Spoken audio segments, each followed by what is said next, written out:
Hey guys, Marcus here. In this quick video, I'm going to show you how you can factory reset your Lasko heater. I hope I read it correctly.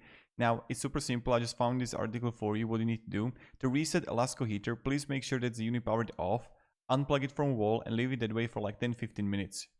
After the time elapses, then you're gonna just plug it, the unit back into the outlet, primarily another outlet, and even to another room, so maybe it's going to fix the issue. So that's it. Super simple video for you to fix the issue.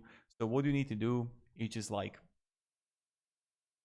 then unplug it 10-15 minutes, just wait, and then plug it to different outlet in different room to see if it's going to work out. And let me down below in the comments if it actually worked and helped to fix the issue. I just wanted to share this quick video for you on how you can fix it.